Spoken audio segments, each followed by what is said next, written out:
studying shadows like an indoor cat until dusk, when the sky walks me home.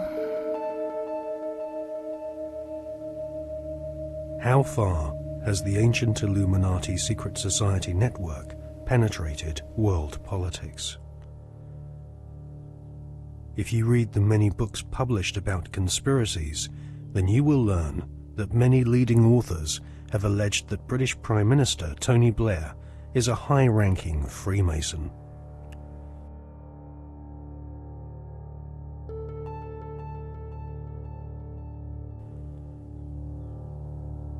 Mr. Blair is a Queen's Counsel barrister, a profession which has its roots in the Temple Bar, built in London by the Knights Templar secret society in the 12th century. According to many authors, Tony Blair follows the tradition of Masonic membership amongst large numbers of barristers and judges. Mr. Blair is allegedly a member of the 1591 Studholme Masonic Lodge, which meets, amongst other places, at the Café de Paris in London. The Prime Minister has defended his role in lobbying on behalf of a wealthy Labour Party donor who was negotiating to buy a steel company from the Romanian government. Mr. Blair wrote a letter in support of Lakshmi Mittal, an Indian billionaire who lives in London. Mr. Blair said the letter was a standard one, written on the advice of the Foreign Office. However, opposition MPs are calling for an inquiry into allegations that his intervention helped to clinch the deal for Mr. Mittal's company, which is registered in a Caribbean tax haven. Our political correspondent Norman Smith reports. Lakshmi Mittal donated more than £100,000 to Labour after the last election.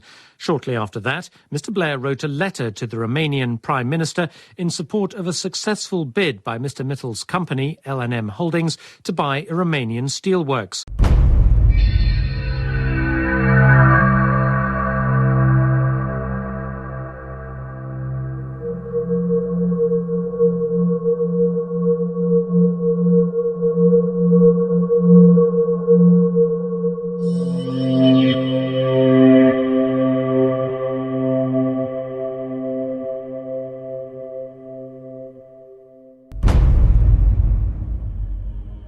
A retired solicitor once described barristers like Tony Blair as highly paid professional liars.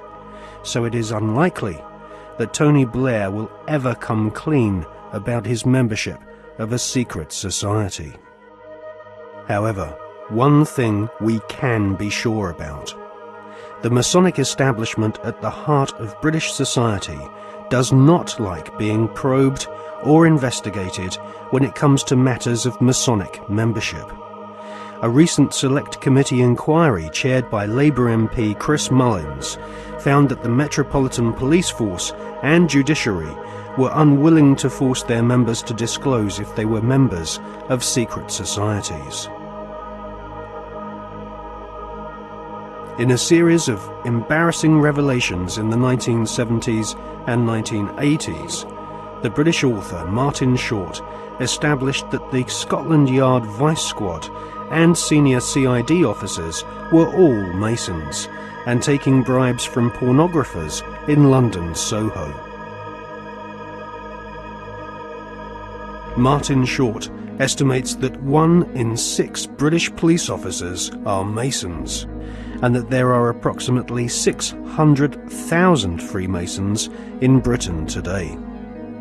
Many Freemasons occupy highly paid jobs at local borough councils across Britain, which often have Masonic temples inside council buildings, maintained at the taxpayer's expense.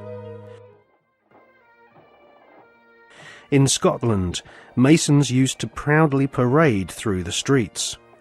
After the exposure of local authority frauds involving corrupt Masonic solicitors and councillors, British Freemasons went underground and now rarely march in view of the public.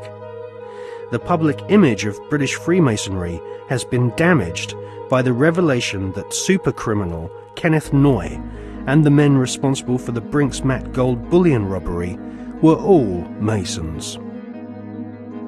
As Prime Minister, Tony Blair has frequent meetings with the Queen.